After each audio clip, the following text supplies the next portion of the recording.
এখানে ছিলেন আপনাদের সঙ্গে না, রামকৃষ্ণ নাম হচ্ছে সুজিত। এই কাজগুলো হলে যেগুলো আপনার অভিযোগ আমাদের ত্রিপুরায় যদি না আজকে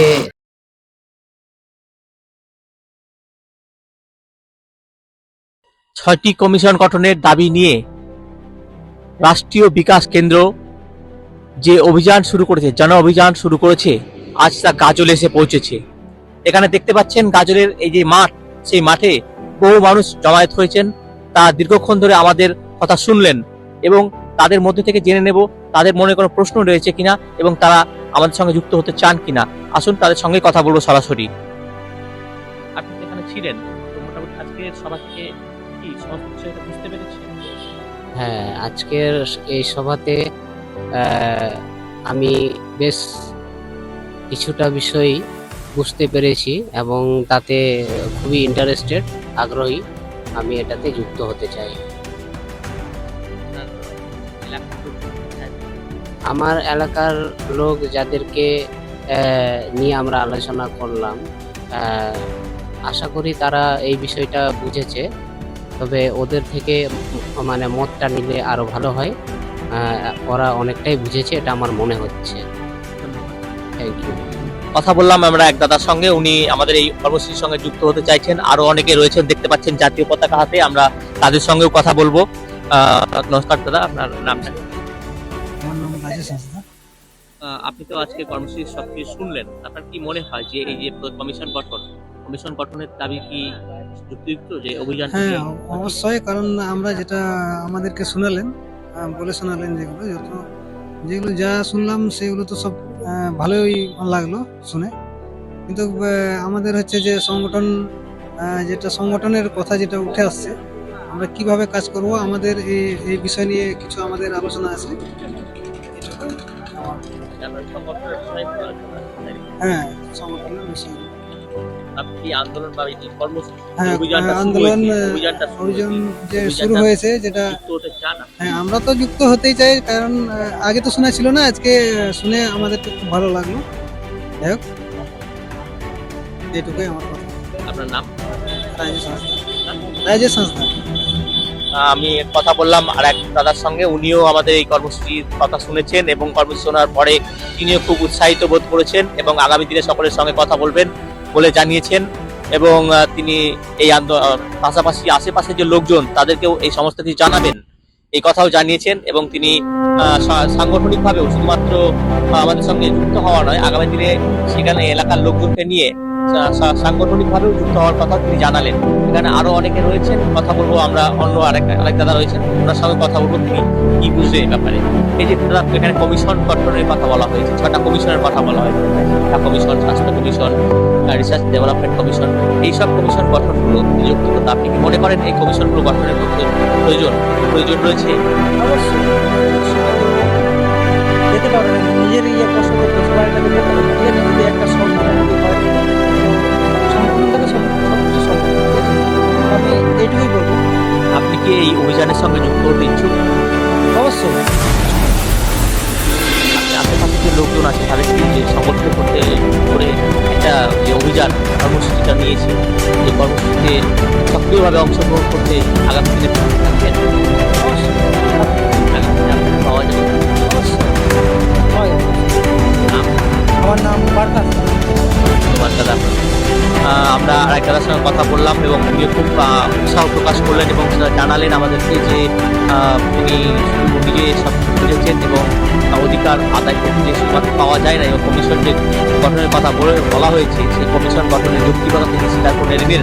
এবং তিনি বললেন যে আগামী দিনে নিজে যুক্ত হবেন না, পাশাপাশি আরও আশপাশের মানুষজনকে সচেতন করবেন এবং সকলকে নিয়ে একটা যে বিশাল আন্দোলন গড়ে তোলা যায়, একটা অভিযান যে শুরু হয়েছে সেই অভিযানকে যেন সারা ভারতবর্ষব্যাপী জড়িয়ে দেওয়া যায়, সেই রকম একটা কর্মসূচির দিকে আমরা যেন এগিয়ে যেতে পারি, সেই উদ্যোগে তিনি সহায়তা করবেন। আরও রয়েছেন, দেখছেন আপনার জাতীয় পতাকা নিয়ে তারাও যথেষ্ট উৎসাহিত এবং দেশের প্রতি তাদের যথেষ্ট ভালোবাসা রয়েছেন। দেশকে ভালোবাসেন বলে আজকে জাতীয় পতাকা হাতে নিয়ে এই সন্ধ্যা অন্ধকারের মধ্যেও, এই শীতের মধ্যেও খোলা মাঠে, খোলা আকাশের নিচে আজ তারা আমাদের দাঁড়িয়ে আমাদের কথা শুনছেন। তারা যে যথেষ্ট দেশের প্রতি তাদের যথেষ্ট ভালোবাসা রয়েছে, এই বিষয়ে কোনো সন্দেহ নেই। কথা বলে নেব আমরা তাদের সঙ্গে। আমাদের এই কমিশন যে অভিযান অভিযান শুরু করেছে সেই কমিশন ব্যাপারে এবং অভিযানের ব্যাপারে তারা কতটা আগ্রহী এই ব্যাপারে কথা বলবো তাদের সঙ্গে। তারা আপনার নামটা কি? নাম হচ্ছে সুজিত হেমব্রম। আমাদের যে 6টা কমিশন গঠনের কথা বলা হয়েছে শিক্ষা, স্বাস্থ্য, রিসার্চ অ্যান্ড ডেভেলপমেন্ট, এই কমিশনগুলো কি আপনি মনে করেন যে প্রয়োজন রয়েছে? তো অবশ্যই দরকার আমাদের, কারণ হচ্ছে আমাদের সব লোক প্রোভাইড করে পাচ্ছে কোনোভাবে, মানে সঠিক জায়গায় যেতে পারছে না, সঠিক কিছু পাচ্ছে না। তো যে দাদা বললো যে অবশ্যই একটা কমিশনের থাকা দরকার, কিন্তু মানে এটা আমাদের অধিকার, কোনো অধিকার অবশ্যই দরকার আছে। আর সবাই এটুকু বলবো, মানে সবাই আপনারা সবাই আসেন, একসঙ্গে জোট করে কাজটা করি। স্বাস্থ্যকেন্দ্রের উদ্যোগে যে জন অভিযান যাত্রা শুরু হয়েছে এবং আমার সঙ্গে তারা পরবর্তীকালে এসেছে এবং আমাদের যে ব্যানারটি করেছেন এবং করে যথেষ্ট উৎসাহিত বোধ করেছেন, তাদের মতামত এবং তাদের আমাদের সঙ্গে যুক্ত হতে আগ্রহী কিনা, এই অভিযানে অংশ নিতে ইচ্ছুক কিনা, এই বিষয়ে তাদের মতামত আমরা জানবো। আপনার নাম?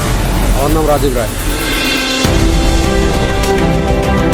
এমনিতে ভালো লাগলো খুবই করে আমাদের ব্যানারটা। হ্যাঁ, অবশ্যই অবশ্যই অবশ্যই। আমার নাম রামকৃষ্ণ বিশ্বাস। আমি এই অভিযান চাই যে এটা হোক, সবাই এই জিনিসটা যদি করে জনগণ যেন সরকারের কাছ থেকে সুযোগ সুবিধা আরও কিছু পায়, তার জন্য আমরা এই সঙ্গে জড়িত হই। হ্যাঁ, আমরা অংশগ্রহণ করবো।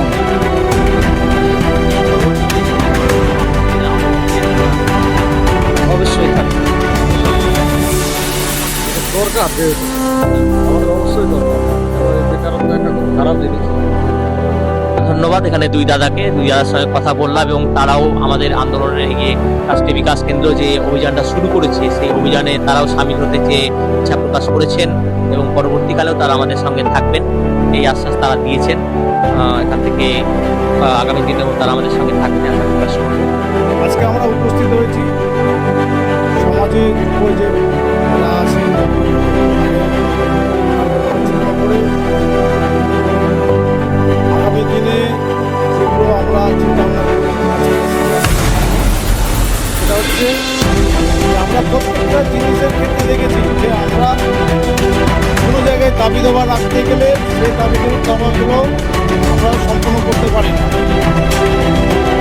সেক্ষেত্রে আমরা আমাদের যে এনজিও রাষ্ট্রীয় বিকাশ কেন্দ্র সেটা উদ্যোগ নিয়েছে প্রত্যেকটা জায়গাতে আমাদের মতো পাবলিক, আমাদের মতো জনসাধারণ যাতে দাবি দাবা রাখতে পারে এবং সেই জায়গায় যেন কার্যকরী হয়, সেই উদ্দেশ্য নিয়েই কিন্তু আমরা এগিয়ে এসেছি সবার কাছে, আপনাদের কাছে।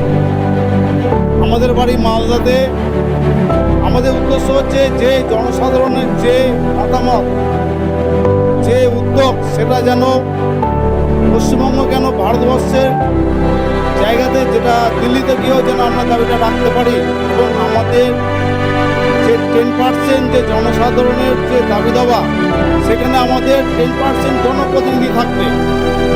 এবং আমরা দেখবেন, আপনারা প্রত্যেকটা ক্ষেত্রে দেখবেন যে যেখানে সব কাজ কিন্তু কমিশন হয় যে সেটা সরকারের মাধ্যম দিয়ে, মন্ত্রীদের মাধ্যম দিয়ে হয়, কিন্তু পাবলিকের কোনো কাজ কিন্তু হয় না। পাবলিক দিয়ে বলে সেই কাজটা কিন্তু হয় না, কারণ পাবলিক সেই দাবি দাওয়া নিয়ে সবার কাছে পৌঁছাতে পারে না। তো আমরা সেই জন্য কমিশন সিস্টেমটা নিয়ে এসেছি, সেটা হচ্ছে 6টা কমিশন কিন্তু আমরা নিয়ে এসেছি। সেই 6টা কমিশন হলো স্বাস্থ্য কমিশন, শিক্ষা কমিশন, এরকমই 6টা কমিশন আমাদের আছে, সেটা স্যার করবে।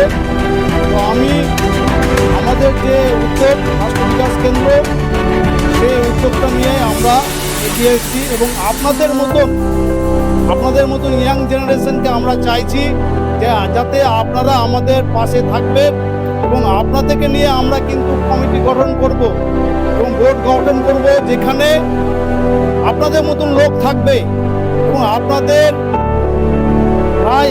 যে কথাবার্তাগুলো সেগুলো কিন্তু আমরা উপরে পৌঁছে দেওয়ার চেষ্টা করব।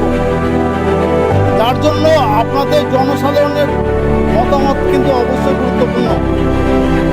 আজকে আমরা এসেছি এই জন্য, আমাদের দেশে কমিশন কিন্তু নেই, আমাদের কথা কিন্তু কেউ শোনে না।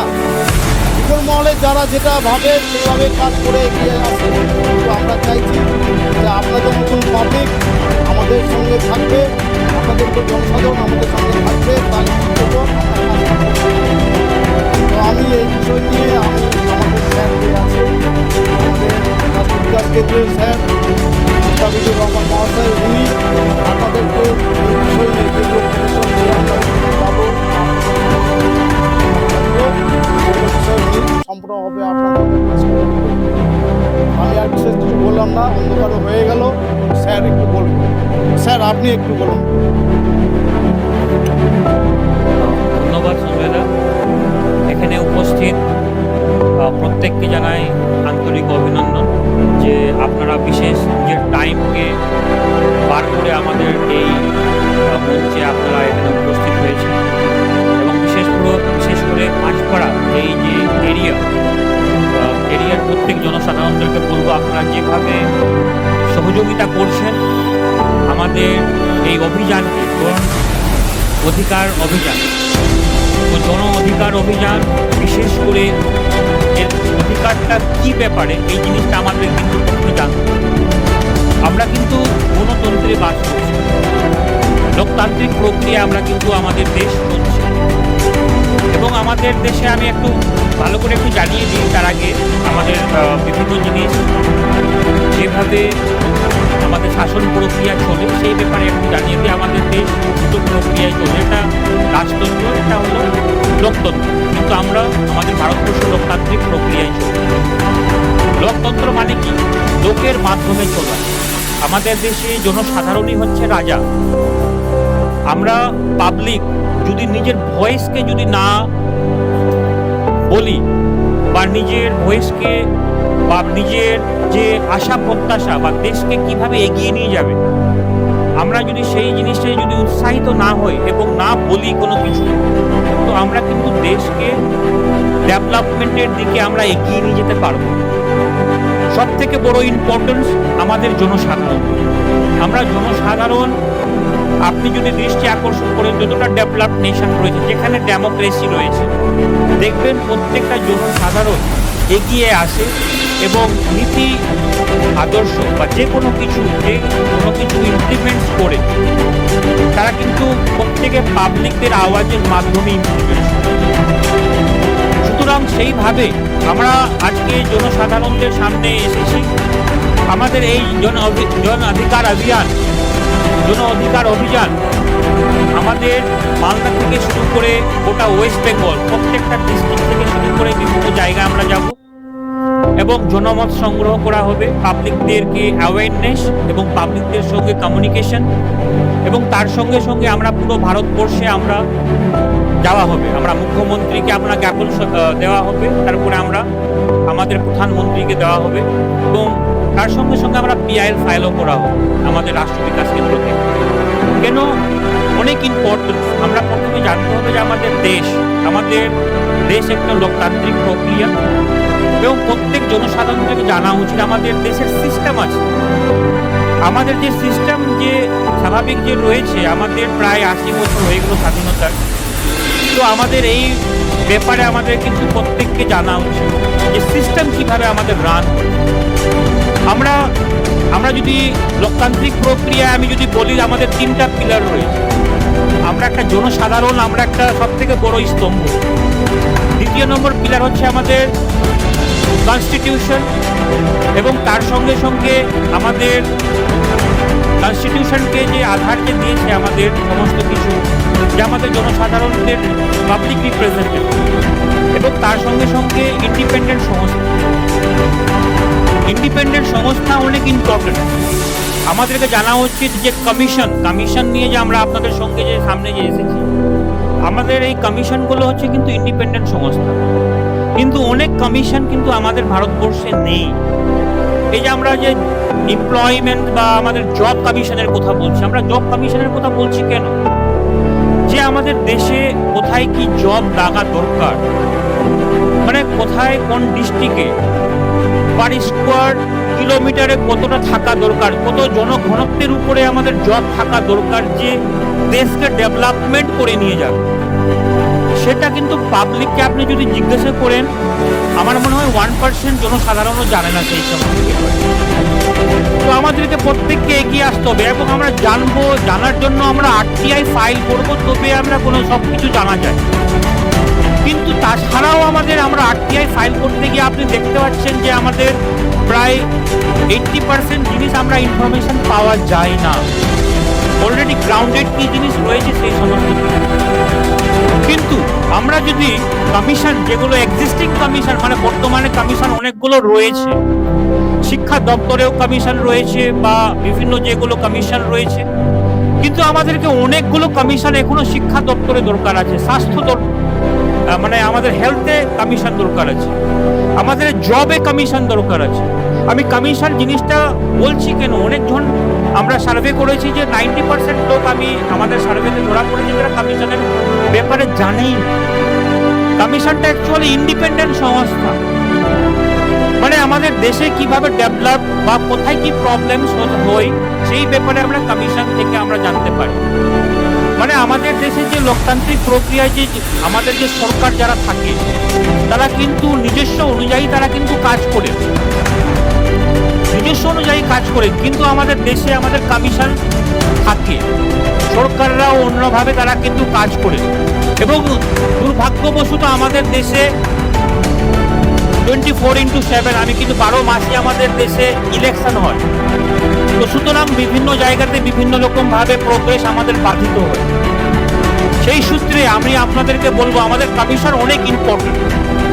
আমরা যদি দেশকে যদি ডেভেলপ করতে হয় তো ইন্ডিপেন্ডেন্ট সংস্থা অনেক ইম্পর্টেন্ট, এবং ইন্ডিপেন্ডেন্ট সংস্থায় কিন্তু পাবলিক রিপ্রেজেন্টেটিভ নাই। 10% এখানে আমাদের জন অধিকার অভিযানের মাধ্যমে আমরা কিন্তু পাবলিক রিপ্রেজেন্টেটিভ চাইছি প্রত্যেকটা কমিশন। আমরা পাবলিক মানে ওখানে তার মধ্যে হিন্দু কমিউনিটি থাকবে, তার মধ্যে মুসলিম কমিউনিটির থাকবে, তার মধ্যে শিখ কমিউনিটি থাকবে, আদিবাসী কমিউনিটির মধ্যে থাকবে, সমস্ত কমিউনিটির মধ্যে থাকবে, যাতে কি আমাদের দেশের মধ্যে সবাই সামঞ্জস্য হয়ে সেই অধিকারটা পায়।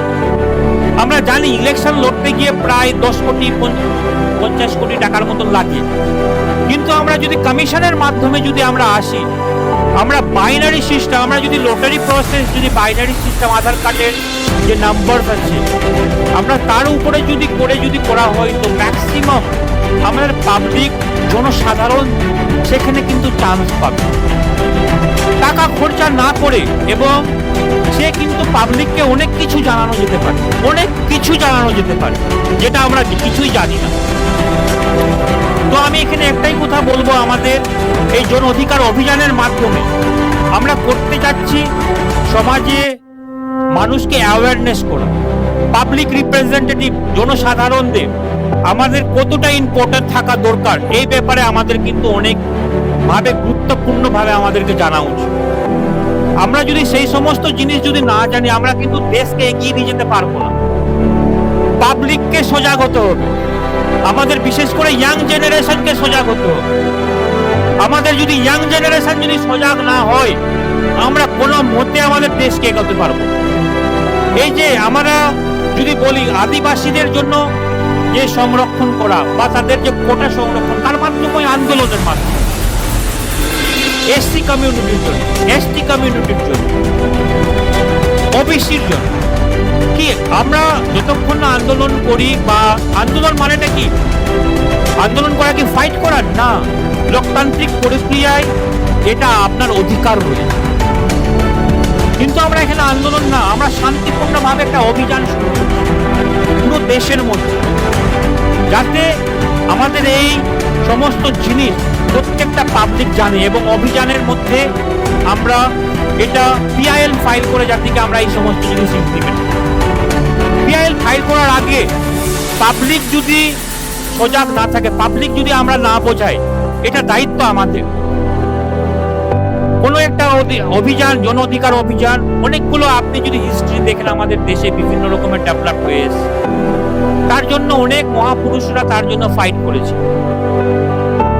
এবং আমি আমাদের এই অভিযানের মাধ্যমে আমি দেখছি আমাদের এখানে সমস্ত কমিউনিটি, আমাদের এসটি কমিউনিটি, এসসি কমিউনিটি আমাদের সঙ্গে যুক্ত হয়ে, আমাদের ওবিসি কমিউনিটি, আমাদের দেশের সমস্ত রিলিজিয়াস বেস বা আমাদের দেশে ভারতবর্ষের এমন একটা দেশ যেখানে সমস্ত ধর্মের লোক আমরা খুব পিসফুলি ভালোবেসে আমরা বসবাস করি এবং সবাই মিলেমিশে আমরা যদি এই 10% আমরা প্রত্যেক কমিশনে যদি আমরা যদি সরকার হোক বা আমরা সুপ্রিম কোর্টে যদি পিআইএল ফাইল করি তবে আমাদের দেশ ভীষণ দ্রুত গতিতে এখানে যদি প্রশ্ন ওঠে আমাদের 10% কাজ করবে কিভাবে এখানে সব থেকে বড় ইম্পর্টেন্ট 10% যদি আপনি আমাদের দেশের প্রত্যেকটা জনসাধারণরা যদি প্রত্যেকটা কমিশনে থাকে এবং পাবলিক ড্যাশবোর্ড যদি তৈরি করা হয় আপনাদের যে কোনো সমস্যা হোক না কেন আপনারা কিন্তু প্রত্যেক জিনিস আপনাকে সুপ্রিম কোর্ট যাওয়ার দরকার হবে না আপনাকে আরটিআই ফাইল করার দরকার হবে না যে এটা কিছু জানো অটোমেটিক্যালি আপনার পাবলিক ড্যাশবোর্ডে সমস্ত কিছু থাকবে আমাদেরকে এই সমস্ত জিনিস জানতে হবে বন্ধু এবং 21st সেঞ্চুরিতে আধুনিক যুগে আমাদেরকে আপনি যদি বিভিন্ন দেশেও যদি দেখেন লোকতান্ত্রিক দেশে সেখানে পাবলিক রিপ্রেজেন্টেটিভ এবং আমেরিকার মতন দেশেও আপনি যদি সুপ্রিম কোর্টে দেখেন ওখানে জুরি সিস্টেম রয়েছে তো আমাদের এই জন অধিকার অভিযানের মাধ্যমে আমরা চাইবো আমাদের যাতে কি সুপ্রিম কোর্টেও আমরা আলোচনা করছি যে এটা আমাদের কাছে আমরা বলবো যাতে কি আমাদের জুরি সিস্টেম থাকে যাতে কি ভীষণ দ্রুত গতিতে আমাদের আইন প্রক্রিয়া স্বচ্ছ এবং দ্রুত গতিতে হয় কারণ যে ম্যাক্সিমাম কেস পেন্ডিং থাকে এগুলো জিনিস তৈরি হবে এবং সঠিক জিনিস হবে কিভাবে যতক্ষণ না পাবলিক আলাপ আলোচনা না করে পাবলিক না বলে কারণ যেটা লোকতান্ত্রিক দেশ লোকতন্ত্র মানে কি মানে জনগণের আপনারা যতক্ষণ না পাবলিকের মধ্যেই শক্তি নিহিত থাকে আমি একটু আগেই বললাম লোকতান্ত্রিক প্রক্রিয়ার পাবলিক নিজেই রাজা এবং আপনি যদি রাজা হিসাবে যদি কোনো কিছু না দেখেন না বোঝেন তবে আপনার ছেলে মেয়েদের ফিউচার যাবে কোথায় তো আমরা জব শুধু না সোশিয়াল ডেভেলপমেন্ট থেকে শুরু করে R&D ডিপার্টমেন্ট অনেক ইম্পর্টেন্স R&D ডিপার্টমেন্টেও কমিশনের আমরা রেখেছি জব কমিশনের জন্য আমরা এতে আমরা বলেছি আমাদের মাং রয়েছে এবং আমাদের অনেকগুলো আমাদের প্রায় 5টে কমিশন ছোট কমিশনের উপরে আমরা কথা বলি শিক্ষা কমিশনে অনেক কিছু রয়েছে কিন্তু আরো অনেক কমিশন ইন্ট্রোডিউস করতে হবে আমাদের মাং রয়েছে স্বাস্থ্য কমিশনের ব্যাপারে আমরা বলেছি আমরা জব কমিশনের কথা বলেছি আমরা সোশ্যাল ডেভেলপমেন্ট কমিশনের কথা বলেছি আমরা সিকিউরিটি কমিশনের কথা বলেছি এগুলো অনেক ইম্পর্টেন্ট আমরা যতক্ষণ না এগিয়ে আসব পাবলিক যতক্ষণ না এগিয়ে আসবে আমরা কিন্তু দেশকে আমরা এগিয়ে নিয়ে যেতে পারবো না আপনি কিন্তু বলতে পারবেন না যে সরকার কেন আমাদের দেশকে এগিয়ে নিয়ে যাচ্ছেন না নো সরকারের শক্তি নিহিত আছে পাবলিকের হাতে আপনি সরকারকে জাস্ট 5 বছরের জন্য কিন্তু আপনি নিহিত রাখেন তার বেশি না আপনি যাকে নির্বাচিত করেন সে কিন্তু তাদেরকে আমরা সিটে বসানো হয় পাওয়ারে বসানো হয় 5 বছরের পরে সে থাকে না এবং আমরা পাবলিক যদি সেই সমস্ত জিনিস অভিযানের মাধ্যমে পিসফুলি মাধ্যমে আমরা সমস্ত কিছু দেশকে আমরা সোনায় মুড়ে দিতে পারবো সিস্টেম তৈরি করিয়ে দিতে পারবো এবং আমরা যতক্ষণ না সজাগ হয় আমরা কোনো রকমের সিস্টেমে কিছু বলতে পারবো না সেইভাবে আমরা পিছিয়ে থাকবো যে না সরকার করবে এবং সরকাররা ভাবে পাবলিক কখন আওয়াজ তুলছে তারপরে করবে সরকার বলছে পাবলিক কখন আওয়াজ করবে এবং পাবলিক ভাবছে যে না সরকার কখন করবে তবে হবে লোকতান্ত্রিক প্রক্রিয়ায় পাবলিকের হাতে সমস্ত পাওয়ার রয়েছে আমরা এই অভিযানের মাধ্যমে আমরা সিগনেচার বা আমরা পাবলিকের কাছে আমরা জনমত নিচ্ছি এবং প্রত্যেক জায়গাতে আমরা ডিস্ট্রিক্টের প্রত্যেক জায়গায় যাচ্ছি শুধুমাত্র আমাদের জনমতটা সব দিক থেকে আমাদেরকে হেল্প করছে তার জন্য এই জিনিসটা ইজি জিনিস না আমরা যদি এই 100 জন 200 জন, আমি বুঝতে পারছি আমাদের এই জায়গায় কাজলের আমাদের বাসিন্দা আমাদের সঙ্গে যুক্ত রয়েছে, কিন্তু তার সঙ্গে সঙ্গে প্রত্যেককে এগিয়ে আসতো। আমরা যদি প্রত্যেক যদি এগিয়ে না আসি, আমরা কিন্তু সমাজকে এগিয়ে নিয়ে যেতে পারবো না। আমি আপনাদের কাছে অনুরোধ করব, আমাদের সঙ্গে জুড়েন এবং আমাদেরকে অনেকে আর্থিকও সাহায্য করছে। কেন করছে? যে আমাদের এই অভিযান কলকাতা থেকে শুরু করে দিল্লি অবধি যাবে এবং সরকারকে জ্ঞাপন স্বীকার করা হবে। সরকারকে দিলে তারপরে আমরা প্রথমে পাবলিক হলো মেইন ইম্পর্টেন্ট জিনিস। পাবলিকের কাছে না গিয়ে, পাবলিককে না বোঝায়, পাবলিক যদি এক সুরে এক গলায় যদি না বলে, ততক্ষণ কোনো কিছু ডেভেলপ করা সম্ভব। তো আমাদের সঙ্গে আমাদের এসটি কমিউনিটিরও প্রেসিডেন্ট রয়েছে আমাদের এই জন অধিকার অভিযানে। তো আমি আমাদের মিস্টার কিস্কুকে আমি এই ব্যাপারে কিছু বলার জন্য কিছু বলবো।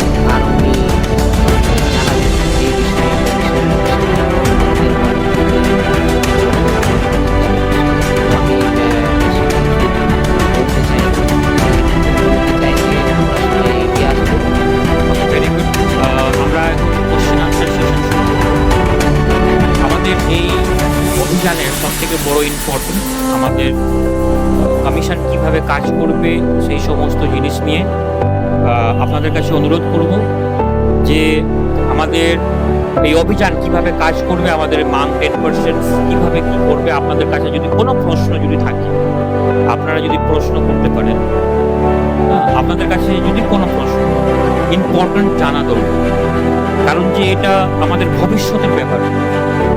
এটা কোনো পার্টি পলিটিক্সের ব্যাপার নেই যে রাজনৈতিক দল 5 বছরে আসছে অথবা রাজনৈতিক, এটা কিন্তু আমাদের দেশের ভবিষ্যতের ব্যাপার।